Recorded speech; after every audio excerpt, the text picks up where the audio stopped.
Primero que todo quería presentarles mi institución, Clínica de las Américas en la ciudad de Medellín, del grupo AUNA. Quise titular este caso, ¿te ve o no te ve? Esa es la cuestión. Y me traigo al dramaturgo William Shakespeare que me avala usar esta frase. ¿Pero por qué? Resulta que tenemos un paciente de 57 años de edad. Un paciente que como antecedentes personales solo estaba aquí, una corrección de úlcera, una nefropatía estadio 3A, con una creatinina de 1,1 al momento. Y el hombre consulta a un servicio de urgencias en una institución de segundo nivel en la ciudad de Medellín con estas constantes vitales y esta sintomatología.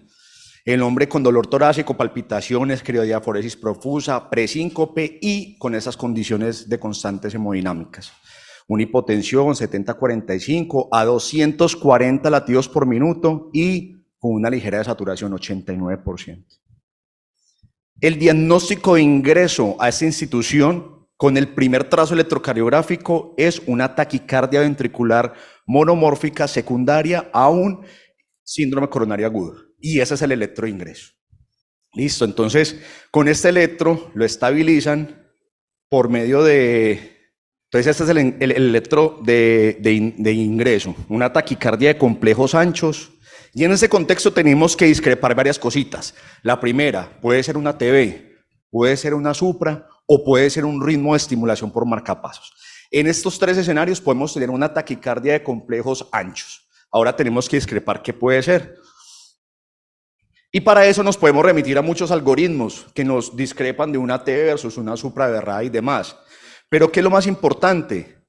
Acá nos podemos quedar desarrollando todos los algoritmos en este momento, pero yo traigo 6 cositas que son muy importantes en el momento de atender a un paciente con este tipo de trazo electrocardiográfico, y es tener en cuenta la relación entre la despolarización atrial y ventricular, si tengo una disociación auriculoventricular o no, si los ventrículos van por un lado o las P por otro lado. Eso es un criterio de diferenciación específico.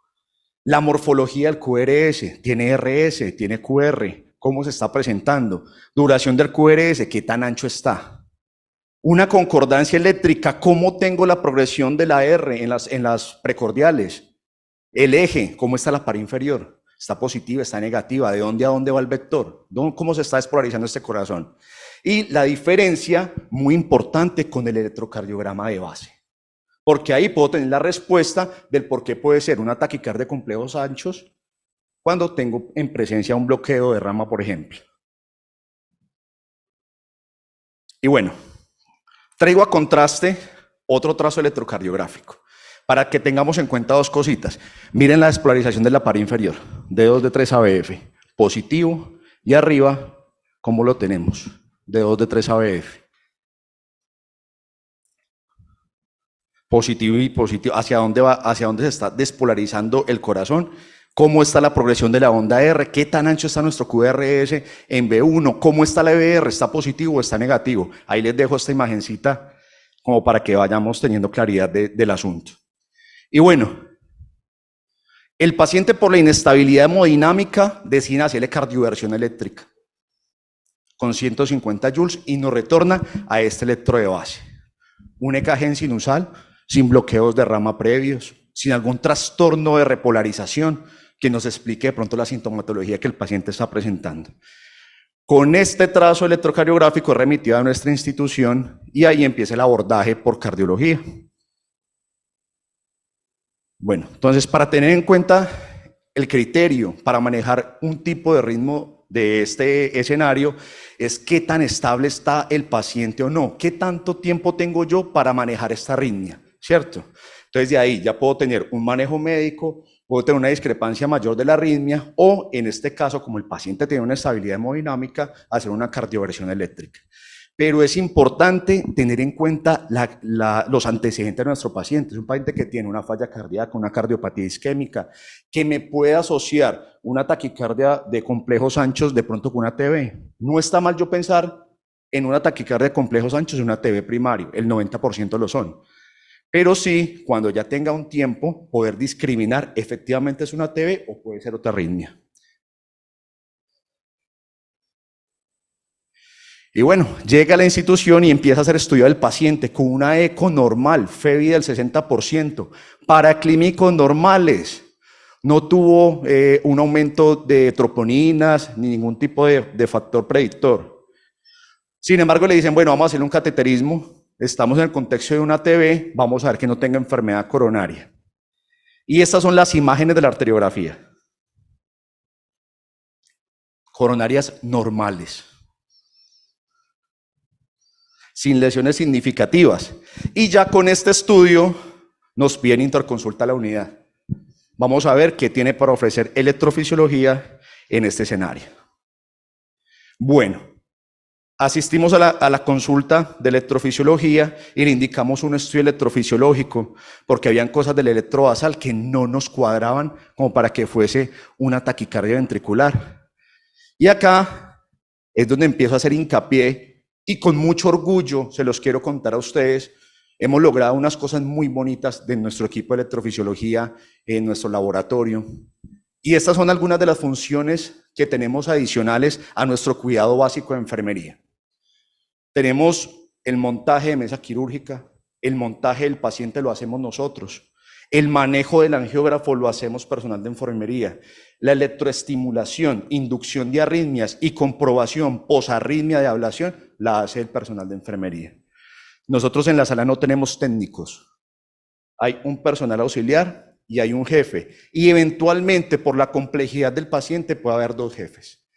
Entonces, todos los procesos que se desarrollan en la sala, aparte del accionar de los electrofisiólogos, son componente de enfermería. Y por eso me parece tan bonito este caso, porque personalmente yo estuve en la inducción de las arritmias y después de la ablación en comprobar qué era lo que tenía el paciente, que ya les voy a compartir a continuación. Y empieza el estudio electrofisiológico y desencadena esta primer taquicardia, muy diferente a la de ingreso, ¿cierto? Tenemos una taquicardia de complejos estrechos, pero hay una particularidad en este trazo, y es esto. Va a 150 latidos por minuto, y miren esto de acá. Son ondas P, ¿cierto?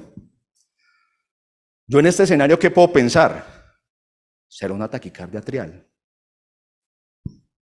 Es una taquicardia reentrante, ¿cierto? Porque miren el RP. El paciente se autolimita con esta arritmia y toca volver a hacer una inducción de arritmias para poder discriminar, ¿cierto? Y me hace esta arritmia a 250 latidos por minuto, pero hay algo muy particular acá. Espérenme, no me adelanto.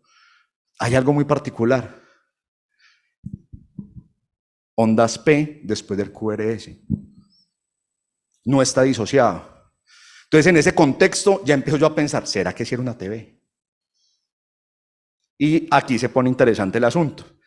Tenemos algo muy bonito en la sala de electrofisiología, y es que no solo contamos con un electrocardiograma de superficie, sino con electrogramas. Los electrogramas son señales que nosotros podemos capturar endocavitarias por medio de catéteres, de electrocatéteres, que se ubican orientadamente en las estructuras cardíacas para yo tener información de este sitio. Entonces voy a tener un catéter en la aurícula derecha, otro catéter en el seno coronario y otro catéter en el ventrículo derecho para yo saber la despolarización de este corazón, de dónde a dónde va y asimismo poder lograr identificar el foco de dónde proviene la arritmia. En la parte superior la distribución es así. Tenemos arriba un electrocardiograma de superficie, verán las derivaciones allá D2, D3, ABF, B1 y B6, que es nuestra referencia eléctrica. ¿Por qué? Porque los electrogramas que obtengo como resultado de colocar los electrocatéteres, yo los voy a confirmar así. Si yo tengo algo que está simultáneamente abajo del QRS, voy a pensar que es una señal ventricular. Si yo tengo una onda P y tengo una señal de electrograma debajo de la onda P, digo es atrial, es una aurícula. Y acá tenemos un catéter decapolar, tiene 10 polos para detectar señales del corazón que me va a indicar la actividad auricular, y acá tengo el catéter de ventrículo. Entonces miren qué tan interesante es esto. Tengo una señal atrial, 2 señales atriales por cada QRS. Acá lo confirma el catéter del ventrículo. Entonces, en este escenario, ¿qué puedo pensar yo? ¿Será una taquicardia por entrada que me está haciendo un bloqueo 2-1? pero eso me explicaría el por qué después genera una taquicardia de complejos anchos. Entonces empiezan a cuestionarse muchas cositas en ese escenario. Este es el electrograma del primer electrocardiograma que les mostré, donde hay unas ondas P ahí al inicio. Ese es el electrograma de ese electro. Y muy posiblemente acá podemos saber por qué solo se ve una onda P como tan larga, y es porque la onda P, la otra P, está metida en el QRS y en la T, entonces no la vemos. Pero esta que está librecita sí la alcanzamos a ver en un electro de superficie. Y empiezan las apuestas. Miren acá, el electrograma de la taquicardia de complejos anchos. Acá me conducía 2:1, ¿cierto? 2 aurículas por cada QRS. Acá cuando conduce 1:1, hace un bloqueo de rama izquierda funcional. La rama izquierda se agota, entonces se bloquea y hace que yo tenga una imagen de bloqueo de rama izquierda con una taquicardia de complejos anchos. Miren que acá tengo una aurícula por un ventrículo. Aurícula, ventrículo, aurícula, ventrículo, aurícula, ventrículo. Versus el electrograma anterior que teníamos 2 aurículas por cada ventrículo. Y la velocidad obviamente aumenta. Porque yo paso de tener una taquicardia de 150 latidos por minuto, donde la rama perfectamente me la conduce, a tener una 240, donde la rama ya no es capaz de conducir esa velocidad. ¿Y por qué pasa eso? Es un factor protector del nodo AB. El nodo AB dice, yo no puedo pasar todos los latidos porque le genera una taquicardia ventricular al paciente. Ese factor protector hace que se genere el fenómeno de Wenckebach, que me bloquea uno de cada 2 latidos para disminuir la frecuencia cardíaca en el paciente. Bueno, y esto es hermoso que tuvimos en el electro. Empieza 1-1, 1-1 con bloqueo de rama izquierda y de un momento a otro la rama mejora su conducción y se estiliza el QRS y sigue conduciendo 1-1. Entonces tenemos la mitad del electrocardiograma con una taquicardia de complejos anchos y la otra mitad con complejos estilizados. Es un electro hermosísimo. Y pues, ustedes saben que las ramas y nuestro sistema de conducción es dinámico. Ellos pueden mejorar propiedades químicas en cualquier momento, así sea a nivel simpático, y en este contexto mire cómo mejora la conducción y cómo me cambia la configuración de la activación del sistema cardionector. Pero bueno, sigo enredado. ¿Cuál es el diagnóstico? Entonces en el 2015, el doctor Vargava hace un trabajo espectacular donde dice, bueno, para usted diferenciar y discriminar arritmias ventriculares de arritmias supraventriculares, puede hacer algunas estimulaciones con el polígrafo y con eso llegar a la conclusión de qué mecanismo arritmogénico es. ¿Cómo se hacen? Básicamente es una sobreestimulación de la aurícula y una sobreestimulación del ventrículo y veo cómo se comportan. Si es una taquicardia automática, tiene un comportamiento, si es una reentrante, tiene otro tipo de comportamiento, y eso se va representado en las mediciones que hacemos en el polígrafo. Entonces, mírenlo acá.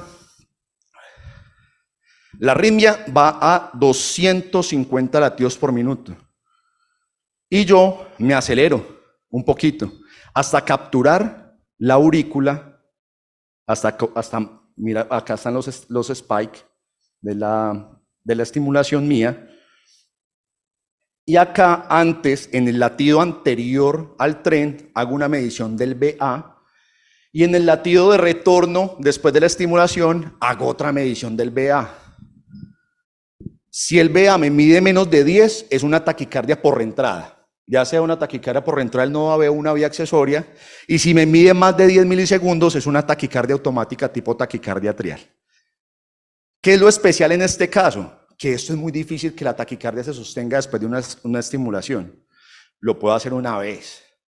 Pero esta tuvo la eventualidad que se me dejó hacer 4 velocidades a 4 longitudes de ciclos diferentes, llevando al límite el corazón, a 250, 260 latidos por minuto. Mírenlo, por ejemplo, acá. Vieron que antes la había hecho a 250, ahora la hice a 240. Estos son milisegundos. Y acá la hice a 230 milisegundos y tuve el mismo resultado. 7 de medición, 7 de 55, 57, 2 de BA linking. La maniobra se llama BA linking, conexión entre la aurícula y el ventrículo, ¿cierto? ¿Tiene sentido? Sí, tiene todo el sentido del mundo, porque yo me tardo mucho más en enviar un estímulo de la parte de arriba que me llegue a la parte del ventrículo, que si tengo un mecanismo reentrante del nodo AB, va a tardar mucho menos en llegar al ventrículo y en subir a la aurícula mucho menos. Entonces, por eso tengo esta medición que me va a decir y discriminar si es una taquicardia reentrante versus una automática. En este momento nos estamos enfrentando a una taquicardia por una reentrada del nodo AB, que es muy común en un paciente joven sin antecedentes de importancia. Y bueno, ya entramos pues a la parte de por qué se desencadena esto. Ya 2 minuticos leo.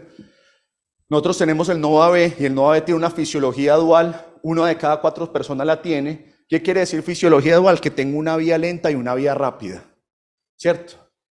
Vía lenta, vía rápida. ¿Por cuál conducimos normalmente? Por la vía rápida. La vía lenta está ahí. Tengo un sitio de no conducción o no estimulación, que es este sitio central, y tengo otro componente que es necesario para hacer esa reentrada y es un extraestímulo, ya sea atrial o ventricular. Entonces, ¿qué es lo que pasa? Normalmente cuando viene nuestro sistema de conducción normal, envía el estímulo y él baja por la vía rápida y ya me conecta todo el sistema His-Purkinje. Pero cuando hay un extraestímulo, miren lo que pasa acá, qué bonito. El extraestímulo llega y me encuentra en refractaria la vía rápida. Entonces, ¿qué es lo que hace él? Se va por la vía lenta. Y cuando da la vuelta acá, ya se recuperó la vía rápida. Entonces empieza a hacer este mecanismo. Y reentra, y reentra. Entonces, con base en el mecanismo, así mismo tengo la solución. ¿Cuál sería la terapia para este tipo de arritmia? Le bloqueo la vía lenta para que no haga un mecanismo reentrante, ¿cierto? Entonces, mírenlo acá, la expresión de la reentrada, cómo se ve.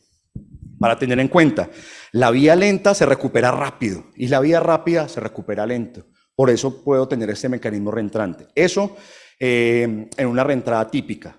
Tenemos otro contexto atípica, pero por cuestiones de tiempo no me voy a detener acá. Bueno, ¿cómo se da ablación? Mapeamos la vía lenta en el triángulo de Koch. El triángulo de Koch lo componen 3 estructuras muy importantes: el ostium del seno coronario, el tendón del todaro y el velo septal de la válvula tricúspide. Mírenlo acá. Uno asume que la vía lenta pasa por acá. ¿Cómo la veo en el electrograma? Como una señal de surco, con un poquito de señal atrial y un quinto de señal ventricular. Ahí yo estoy asumiendo que soy cerquita al surco AB y que por ahí está pasando la vía lenta. ¿Qué tengo que tener en cuenta? Ojo con la señal del His. Porque si yo detecto His acá y le doy un punto de ablación, lo dejo en bloqueo de completo y se va de marcapasos. Entonces es muy importante el mapeo en ese escenario. En este contexto, ¿de quién depende? De enfermería. Nosotros estamos siempre pendientes de alguna señal de His. Y ante un bloqueo eventual de emergencia, estamos listos para estimular ventrículo. Tenemos un electrodo cuadripolar en el BD de backup ante cualquier estado de emergencia. Entonces ya le damos acá en la vía lenta ablación con radiofrecuencia en nuestra institución. Y después de eso, hacemos la comprobación de la curación de la arritmia. En un 95% de los pacientes se curan de una taquicardia por reentrada del nodo AB. Es muy segura, es muy efectiva. Al día de hoy el paciente no recurrió, se le acabaron sus males y para nosotros fue un caso muy satisfactorio. ¿Cuál es la conclusión de esto? A veces somos muy metódicos y nos vamos a lo grande cuando vemos un electrocardiograma. Tenemos que volver a lo básico, a tener una lectura sistemática del electro. Eje, ondas, regularidad, ritmo, despolarización. A veces nos vamos directamente al bloqueo o a la taquicardia ancha y nos asustamos, pero venga, tomémonos un tiempo para analizar. Que puede ser una taquicardia de complejos anchos, pero puede que no. Entonces, ¿cuál es la conclusión grande? Disfrutemos la electrocardiografía de nuevo. Desde lo básico a lo complejo, como en este caso en los estudios electrofisiológicos. Reitero, para mí es un orgullo que nos hayamos ganado en la institución esta función y el respeto y confianza de los profes. Acá tenemos el personal de enfermería de la sala, los que estamos con uniforme azul somos los jefes, con azul clarito los 2 personales auxiliares, Y en la mitad, el profe Jorge Eduardo Marín, coordinador de la unidad de electrofisiología, pionero en electrofisiología en Colombia, de los 3 primeros electrofisiólogos que hubo en el país. Y pues para mí es un gran orgullo pertenecer a esta institución. Y ya por último, gracias totales.